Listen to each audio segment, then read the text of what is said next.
Happy Hump Day, everybody, and welcome back to Brown Bag Bets, powered by BetSperts, your daily dose of quick hit handicapping and sports betting picks. I'm Alex Christensen, and back from his Tuesday respite with BetSperts Golf, Mr. Andy Mahler. And since the NHL isn't afraid to have a hockey game with only one day of rest, Matthew Rooney joins us because we get hockey tonight, Andy. I mean, I guess I'll start with you since you're He's the expert. 100% ROI lifetime as a hockey handicapper, I think. Somebody even talked me into doubling down. I think the chat shamed me into it. Like, oh, I found a better price. Maybe I'll bet it again. No, somebody in the chat gave me the confirmation bias I needed. He said, the money has flowed lightning way. It started as a dog price. Now it's out to -10. I believe it was -13 at Bookmaker at that point. I found an 08. So I had a -110 and a -108, and the Lightning looked a little rough to start. And then that second period just lightning them. That's challenge momentum. Yeah, there you go. Give them momentum, and yeah, that wasn't a goal. I had someone explain to me a little bit about how those rules work. Wasn't a goal. They got it back anyway, and then we tied things up, and from there it was all lightning. And dear God, that's what I need tonight. I don't know what Matt has bet yet. I didn't look at the pricing, but I have an over 5.5 games played in this series. That I said, if it can just get to 2-2, I don't have to sweat. A sweaty game 5 is not what I need in my life, especially if the sweaty game 5 was the Lightning needing to win a road game to extend the series. So need the Lightning tonight. So I won't probably bet anymore since essentially I don't know. It's not a parlay. I need the Lightning to win one of the next 2 games. I think you will. I think the Lightning are going to get two games in the series. It's hard for me to see them, especially with how Colorado looked in net with Darcy Kemper. Now, he wasn't like Alex and I talked about yesterday. He wasn't brutal in Game 3, but he also wasn't very good. And he's kind of a guy that when things start to go wrong, doesn't usually bounce back from that all that great. So interested to see how he goes tonight. I'm with you. Or you have over 5.5 in the series. I have over 6 for the game tonight. Alex and I again talked about this a little bit yesterday, and I just said yesterday was like -105, -110. Today it's even money, so the money is actually moving towards the under. But I think, given how good both of these teams are, how well Colorado scores, how bad Colorado looked in net, and the special teams, like Colorado had 2 goals on the power play. I'd like it to go over because I think Tampa's still going to score. I think they're going to play pretty well, and I think Colorado's going to get more than 2. That's, I think, only twice this playoffs where they haven't scored more than 2 goals. So I think over 6 at even money is really good value. And then, I mean, these, as the games go on, it's really, really hard to find props that are worthwhile because a lot of them are just coin flips.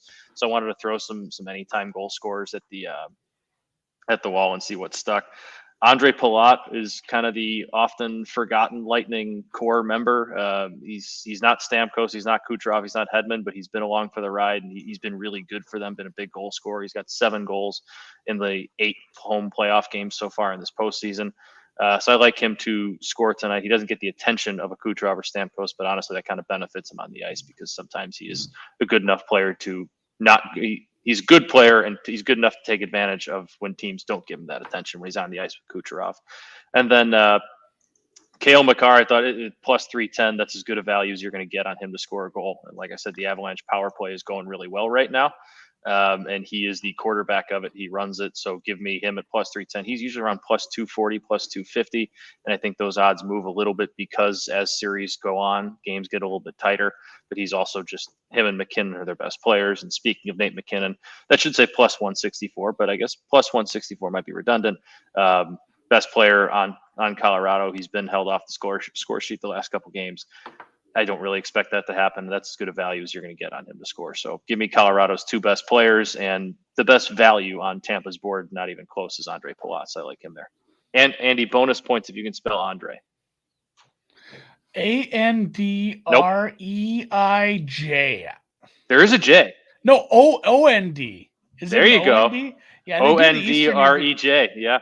R-E-J, no I in there. Yeah, I love it when they spell a name funny. That's fascinating. That's like European Andy. Yeah, is Andre with an O.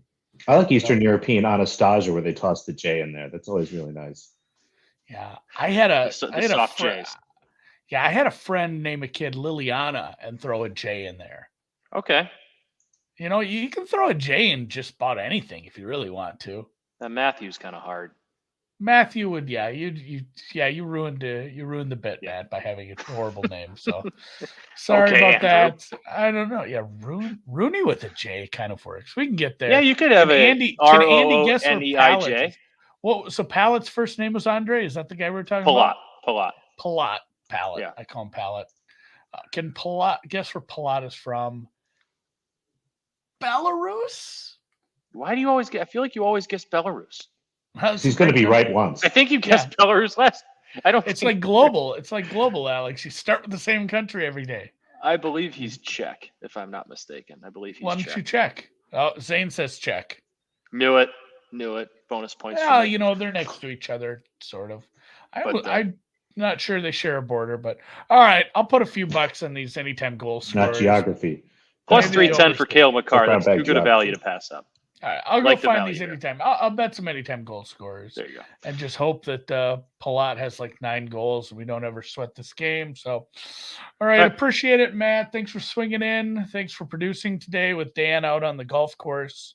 Not golfing, working. He is working. He's out there at Cromwell, Connecticut. If you don't follow at BetSperts Golf on Twitter, he's posting a bunch of stuff from the course.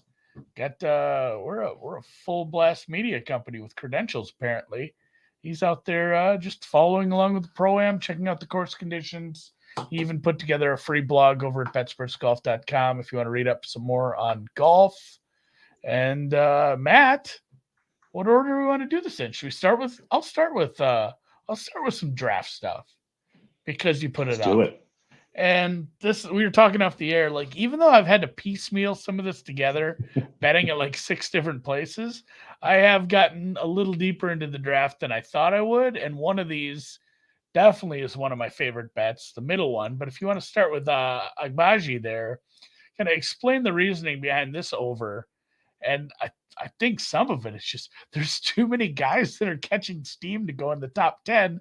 The shit is just going to get, a few guys that were borderline are going to get pushed down despite who they worked out for it. I don't know. Is that your case with Agbaji or is it just something else? Yeah, he's one of the few guys that you might actually have a chance to middle on here. He started around 16 or 15 and a half.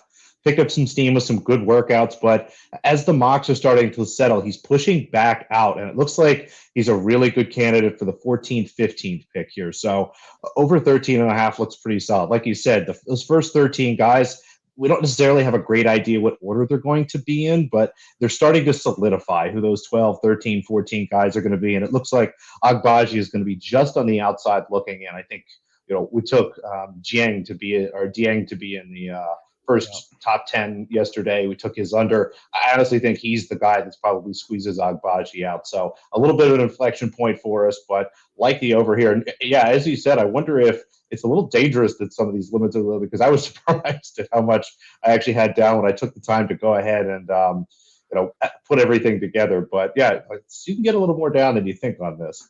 Jovic, you said you like this one. He is just falling on every draft board that I see. Every time somebody updates, it looks like he falls another 2 or 3 spots. I think his average is now in the 20s.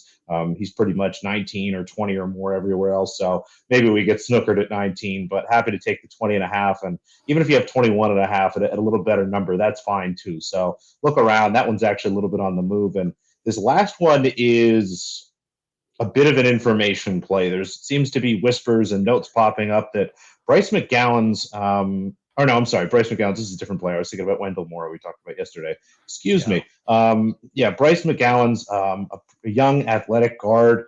Looks like for whatever reason it is starting to move into the first rounds. I don't know why, but for the first kind of couple rounds of mock drafts, he wasn't really listed for a lot of guys. Maybe they tossed him in as kind of a second-round player and some of the guys who are brave enough to do 2-round mocks. But looking at him, young, athletic, pretty solid shooter, exactly the kind of 3-and-D wing that I think teams are looking for in today's NBA. And there's going to be a real run on these players. So I think at the end of the first round specifically, kind of like you see sometimes with the NFL draft where teams that were hoping to take a quarterback, kind of late in the first round, or watching guys get soaked up and then they, jump into late in the first round and grab, somebody that maybe might have been a second round pick, something like that, or a different position. But again, he seems to be moving up. He's popping into the late 20s on a lot of people's draft boards. So at plus 250, I'll take a shot on a guy who looks just, like a prototype for what NBA teams are looking like. Again, I think there'll be a lot of trades tomorrow night, and one of them will be somebody coming in late to grab McGowan's here. So top 30 at plus 250, even plus 200 looks nice. That's around a couple spots. And again, top 30 is the same thing as a first-round pick. So I haven't seen anyone word it as first-round pick, but those were hypothetically the same bets unless they change something. Yeah, they all are labeling it top 30. I don't know why they're calling it that. Like everywhere I've seen it, it is, why don't you just call it drafted in the first round? I don't know. Hey, just because I'm dumb and I don't know, like the whole draft is in one night, right? They don't wait for round 2 the next. Just nobody watches round 2. Hardly anybody. Maybe if there's some live over-unders, maybe I'll watch kind of the back end, or we'll see. Last year there was some pretty aggressive over-unders. You had over-unders in the 40s and stuff like that. So I watched a little bit of the second round. But yeah, in general, once the first round's over, everybody kind of changes. I think they even usually give Silver the rest of the night off. He reads the 30th pick, and then they bring in like the assistant commissioner or something like that. I was going to say, in the NFL draft, I had some over-unders in the hundreds. Like, I remember like, oh man, I'm going to have to like figure out, I'm not watching it on Saturday. I'm going to have to just kind of turn the TV on or pull up a tracker and be like, where are we? Pick 122. Not quite yet. We need to make sure this guy went yet. And searching by like punters, which one's gone. Not going to be kind of as in-depth with this one, but I will probably go somewhere, do something. I'll make an event out of it. There's this bar nearby. Anyone who's ever seen me post pictures of breakfast before a golf tournament, they do this thing. They make really good wings. They make scratch sauces. Then they take it after they do the wings. They take with the sauce. They take them and put them back on a grill, and then like fry them for just a little bit longer on the grill. It has a name. It's called Deckard. I don't know why they call it that. But my God, best wings in town. They taste like they've been smoked, but they're crispy. I'm gonna go get about 2 dozen of those and watch the draft, and hopefully I'm not crying into my beer tomorrow. But I think we've established some nice positions on a few things, and man, if the first 15 picks go all right, I think I'll be pretty happy. Especially Dieng would be a nice coup if he just, if that just happened at 8. So the market for number 8 is down. I've seen it like available at one place, and it's just grayed out for the last 3 days. I think a lot of people are not wanting to offer that exact market, which why would you offer anything outside of the top 5 if you're barely offering anything anyway? It was weird that was up. So pretty good for us so far. As long as Chet Holmgren falls, I think things are going to be pretty good. And I'm happy, kind of having that as my big decision point. And watching the draft, actually, this is more of just a Twitter event for me. I'll probably pull up an extra screen, leave, Woj and Shams kind of there as a split screen, and maybe watch a movie or something. There's no reason to watch all the dudes in suits sitting behind a desk. Oh, no, I want to catch Billis say wingspan 1,000 times. I'll be at the bar for like the top 8, maybe 10. And then, it's just going to be a second screen thing for me. Then I'll be watching. I'll probably be working on golf bets for day 2 at that point. That's what a fucking segue, Molitor. Look at you. Golf bets for day 1 posted on the Discord. If you get over there, Bets First Golf, bunch of bets I've already placed over there. And today, just a matchup I wanted to talk about. I put it in the newsletter that got sent out this morning.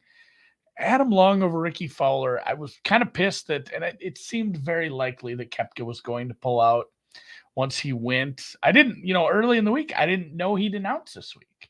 And I knew he was playing, and I saw some of the matchups, and I said, I'm going to bet Tony Finau to beat Brooks Koepka, which, if you want another outright bet, I did bet some Tony Finau at 35. There were 40s in the market if you really got squirrely. So, Tony Finau over Brooks Koepka died a sad death as Koepka pulled out. He is done with PGA for foreseeable long-term future, I guess. But here's another one kind of in the same vein. Ricky Fowler has been very, very much linked to joining LIV, the Live Tour down the road. It would be he's running out of events that he can go to without having to play some Monday qualifiers, as his tour ranking has kind of dropped. He's not the Ricky Fowler of old. It's it's not a good golfer. Like Adam Long is not going to win this event. Adam Long's not somebody I'd normally be betting, but I have I'm not sure who that is. I have his scoring distribution in my. It's not. I'm going to call it a sim. It's not a very good sim. If it's a slur on people who actually do good simulations, but I do something with scoring distributions. I have him around 35 to 45. Like that's where the center of his distribution falls. Ricky Fowler, I have down at 80. Like he is, and he has a long tail to 120. Like he has a long tail to not. Most of his distribution is outside of the cut. I don't have him making the cut that often here. He hasn't been playing well, and his accuracy off the tee has been really horseshit. Which is going to be a problem. Dan, like I said, Dan's out on the course. This turf, this rough has been left long, and now it's rained for 2 days. We get a little sunshine up there in the Northeast. It's going to grow over the weekend. The fairways aren't super skinny, but a lot of shot shaping necessity here. So not a good fit for Ricky Fowler, who's not playing well. And again, Long is better off the tee, accuracy-wise. Long is better finding the greens, accuracy-wise. So I like this one quite a bit. I sold a stroke and a half, playing the plus 100. And if you want some more, check out the content over at betsportsgolf.com. Indeed. And then let's rip over to Bad Homburg. Just one play. This will start. Let me just double check the time. This is soon. I believe it starts just after the show is over here. It looks like it's pegged for 12 o'clock. They're next up on center court. And I believe that match just finished. So they'll start just basically here in the next 20 or 30 minutes, just as the show ends here. Halep Zidansek, under 18 and a half games. Halep has been great on grass. It's funny, you think of her as more of a clay player, but has some of the best results of anyone on tour on grass. Her game translates very well when you get to the serve volley situation. As you start to look at some of her results specifically, she does great in bounce back spots. When you see her struggle kind of to a 3-set victory, the next match is usually a blowout. So I grabbed the under 18 and a half games here. Happy to take the hook. So if you want to take Halep -6, basically I'm going to get a win on the 18 and a half at 6-4, 6-2, which is what I think I'm looking at here. If you have 18, take the -6. It's a little better version of that bet. It kind of covers you in the chance that maybe it's a little bit of a longer match, but 18 and a half at decent juice looks like a really nice bet. Again, the total should be 17 and a half or a juicy 18. So happy to grab that hook there, and which should be a pretty quick match starting shortly. Well, I have to bet that now then. Where are we talking? WTA, so tennis. Bad WTA, Bad Homburg. Is there even? Oh, you know what I like about BetOnline? They don't split it up by events. You don't have to click it different. It just displays all the WTA, which is honestly, if you're designing UI for a sportsbook, that should be how it be. Just copy that should be how it be. Matt, put the banner back up. I didn't know exactly what it was. Halep. There you go. Halep Zidansek under 18 and a half. All right. I'm on. I'm in. I'm on. I'm excited for that. And then, before we go. Another thing we're excited for. Sign up for the Profit Exchange newsletter. The link is in the show notes in the description on YouTube. Give us a thumbs up if you're over on the YouTube channel, but also check it out. Get signed up. We should have an exchange very soon over here in New Jersey launching. You can get the best sign-up offers if you are on that newsletter list. And for me and Noops and producer Matt today, and talent Matt, who came on as a producer. He's a 5-tool guy. Two-way player today. Player coach. Producer. He's a talent. He's doing social media.